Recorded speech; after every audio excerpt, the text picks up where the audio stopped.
Hello everybody, and welcome back to another episode of Ask Kevin. Now when I first started making videos, I used to get questions that weren't necessarily that useful, mostly entertaining things like, what would you rather have, penises for hands or penises for feet? But nowadays, I'm looking through the list of questions that you guys just sent me for this week, and to be honest, it makes me really happy. A lot of these are just really useful things, people wanting to know a lot about my experiences with learning a language or sexuality and things like that. And I just want to say before I even get to this, thanks. I like that I've been doing this for a while, and I feel like all of you that are here watching my videos now have kind of grown up with me in a way. I don't really know, it just feels like that. Just looking at these questions, for instance. Let's just jump into it, but thanks. What is one thing from Germany you wish you had in the US or the UK? I mean, just the baked goods, the fresh baked goods at everywhere you went. You just turn the corner, hey, it's a bakery, and they've got a delicious brötchen, and all the other different types of treats and things that they sell. I mean, just having an Aldi right there that you can just walk into and be like, which of these 20 delicious treats will I enjoy for breakfast? Hearty breakfast for me. That literally, I just miss all the breads. Did you experience a culture shock when you moved to Germany? And what do you think of the Dutch language next to German? So one, culture shock, yes. One of the biggest things that was incredibly shocking to me was that nothing is open on Sundays. How do you get food? You just don't. You gotta stock up like a little bear for the winter, okay? You gotta little rummage around, forage for your food, and then keep it on Sundays in your house. Because none of the stores are open, so you just kinda gotta figure it out. I found that out the hard way on Sunday when I was just starved. Now in terms of Dutch, I can understand a lot more Dutch than I should because I've never learned Dutch, but it's very similar, at least a lot of the words that are Germanic to German, so I'm like, hey, I know what that means. It's roughly the same grammar as well. It's just the accent. I can't understand it being spoken. It's like, I don't even know what those sounds mean. Probably just cursed someone out in Dutch. I'm sorry. It's tut mir leid. Or, sounds like Gollum. If you could change your hair, would you? Maybe. No, I honestly really like my natural hair color. It's just a bit of a dark blonde. I've now just gone to lighten it up just a little bit for the summer period. It's now like blonde, but a little bit more blonder.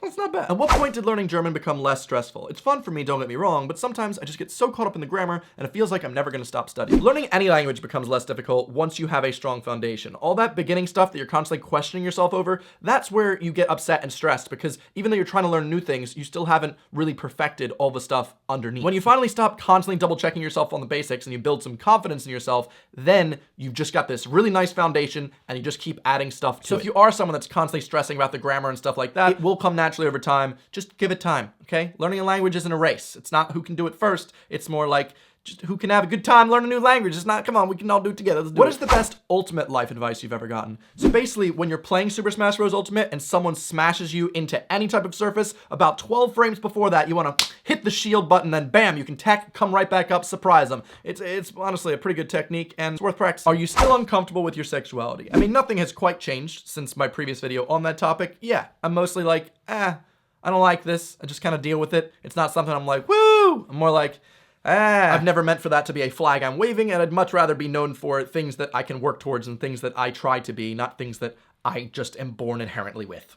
How did you and Dodie meet? We met at the London YouTube Space grand opening. I'd just been allowed to go because at one, I just moved to the UK like 2 months prior, and I just hit 10,000 subscribers, so it was really exciting. And I met this Dodie person there, except I didn't know how to pronounce her name. This is my friend, I think is pretty similar, okay? It's not bad. It's not a bad guess. We looked so young. I hate everything about the way I look in that video. Dodie thought I was 40. Fair enough. Do you consider yourself fluent in German yet? And what benchmark are you using to decide if you are? Well, I consider myself conversationally fluent. I can hold my own and hold a conversation just in German with other people. When it comes to listening comprehension, I'm not as good, especially when it comes to accents, because some accents are just, whoa. But for professional benchmarks, I should probably just take one of those like A2, B1, B2 type tests. I'm pretty sure I'm around the B1 range. What was it like being on Game Garage and being friends with Tom Scott? Love both of you, and it was cool to see you both in one video. It was actually really, really cool. I love Tom Scott's videos because they're educational and I like educational content. And it was really cool being on a game show that they had invented, and I don't want to spoil it, but I liked the ending. I love watching creative, intelligent people make more creative and intelligent stuff because it fuels my passion to also do the same and try and do bigger and better things for my channel. Advice for going to college abroad, just bite the bullet and do it. Honestly, if it's something you want to do, you don't want to live with regret, just freaking do it. It's a good decision. If you're just doing a semester abroad or if you just want to see more of the world, honestly, I can highly recommend it. It's probably one of the best things you can do while you're in university. Who's your go-to Super Smash character, and what character do you hate battling against? So I'm a Yoshi main. I've been a Yoshi main for the last 2 iterations of the game, and Yoshi mains,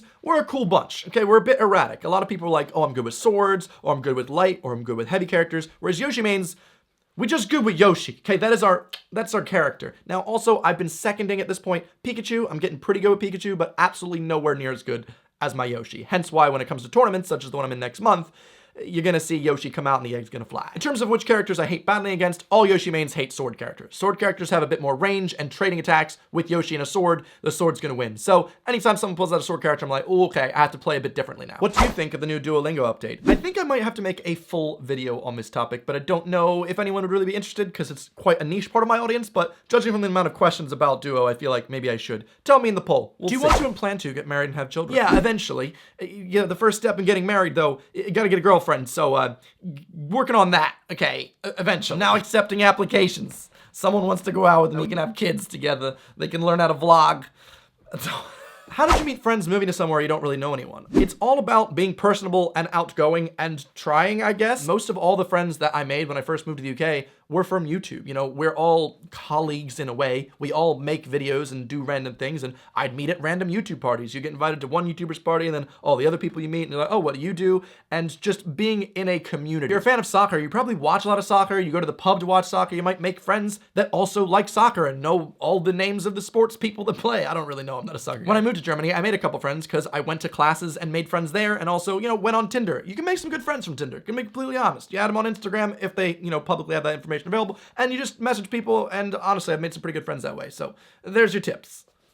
Not that type of tip, okay? It's not that type. Aside from YouTube and the like, what type of work do you do? Well, as of 2 weeks ago, nothing. The company I was working for liquidated and everyone was made redundant. Man, sounds like the story of my life. How many times has this happened? It's a bit annoying because now I don't feel as financially stable, and also I really enjoyed, even though it was only 2 days a week, you know, using my maths degree and using my marketing skill and making something and working on something that was bigger than myself in a way. Now I don't quite know what I'm gonna be doing. I do still have a lot of marketing skill and math ability. One of my friends told me I might have the ability to tutor math at their school, which would be cool because I still have all of my math ability. I love tutoring. I used to tutor all the time in university, and I can tutor all the way up until like ordinary differential equations in math. Okay? I just wish there was an easy way for me to like start my own tutoring business where I did it like 2-3 times a week just for private tutoring sessions, and that'd be fun. I freaking love math. I love teaching math. Maybe I'll make that happen someday. I just gotta figure out how to do it really. You getting them gains? I don't know, you tell me. They looking good, actually. I'm doing really, really well in the gains department. My whole chest is now quite developed. My arms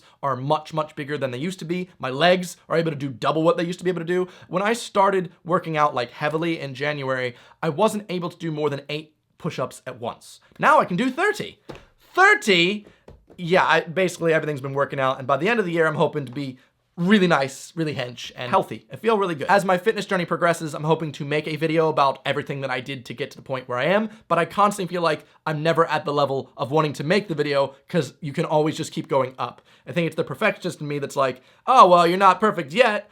I need to just stop and just do, well, here I am on the way. Every point in my path on the way up is important to recognize, and I should probably do that soon. How are you able to do math so well? Tell us your ways. Card on screen. I've made a video on how to pass all your math exams already. It's one of the ones I'm really, really proud of because it's really, really helpful, and it's all the information I could possibly fit into a video on how to pass your exams. So if you're looking for some basic help, that would be the first place I'd look for me. Got any new merch coming soon? I would like to say I do, but I don't really have any design ideas, and I don't have anything. I don't want to just push a product out like, hey guys, buy my merch. I'd rather have something I really, really like that I'm really, really proud of. I'm supposed to be having something soon, but yet again, it's not something that I'm really pushing towards. It's like whenever a YouTuber and their mom was putting out a book, and I was told, Evan, you gotta put out a book, put out a book. And I was like, about what? I don't want to just put something out just to put something out and be like, buy this because my name's on it.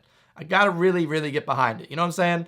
So new merch will come out when something is good enough for me to make, basically. What shows have you been watching lately? I don't really watch much TV at all. Like, I don't. I watch a lot of YouTube and I play a lot of video games, but I just don't have the time to watch shows, especially when it's things like, oh, Game of Thrones is coming back, and I'm like, I'm not gonna watch all these episodes to catch up with this. It's just not worth it for me. I'm just gonna let people have their fun with that, and I'm gonna skip on that one, you know? When I do get a free moment, the only show I have been watching recently is Babylon Berlin, and that's basically because it's all in German and it's interesting and it's good for my education. So even when I'm going out of my way to watch a TV show to relax, it's not actually to relax, it's to learn and do better at German, basically. Hey Evan, kannst du mal ein normales Video auf Deutsch machen? Deine Streams sind toll, aber du streamst immer, wenn ich am nächsten Tag früh aufstehen muss. Es tut mir leid, aber hi, sorry. I have been doing German streams. I'm trying to do them 2 times a month now, but I find the issue is, at this point, I've been doing this YouTube channel for like 9 years. I've developed an audience, that, you know, are interested in the things I gotta do. But there is quite an incredibly small niche of people that understand both German and English. And so even though that's what I like and that's what I like talking about and making, it's kind of penalizing the rest of my audience here. In the very near future, I might be opening up a secondary channel just to make German content strictly in German. Because let me be real with you guys, I really don't want to ostracize my audience. When it comes to engagement on videos that I make about German topics, I get 10 times the engagement that I do on anything English. Maybe it's because the English audience is saturated in terms of there's so many British YouTubers, there's so many American YouTubers. Germans are like, what? Someone actually cares about us? What is this crap? So it seems exciting to me that whenever I make anything to do with Germany, everyone's very happy and excited, and I get, there's a lot of new people watching me, which is really fun. Whereas if I constantly do that, then I'm alienating the British and American audience that I've built up for this far. So as you can tell, I'm quite a bit at crossroads on my channel. I want to just have one channel. I want to just put whatever I want here, but I can't. So I'm probably gonna make a German channel. So basically I'll have 3 channels. I've got this one right here where I kind of upload anything I want. I've got my travel channel for all my travel vlogs, which I've been doing a lot recently, and then a German channel. I think I'm gonna spread myself too thin, but all in the name of learning. And that about does it for the most honest Q&A I've ever done. Thank you guys for stopping by and just listening to what I gotta say. This feels like a bit of a state of the union. What do I want to do on my channel? I hope you guys appreciate it, and please tell me any feedback you want. What do you want to see from me in the next couple months? I have a lot of big projects that I have planned with loads of other YouTubers involved and a load of new series, just because, like I said, now that I don't have a job, I'm trying to make bigger things, and I'm excited for you guys to see them. Anyway, I will see you guys next time. If you want, I have a previous video I made right here. Wow. I've got to go celebrate. It's Luke's birthday. Gonna have a party downstairs. I'll see you guys next week. Goodbye.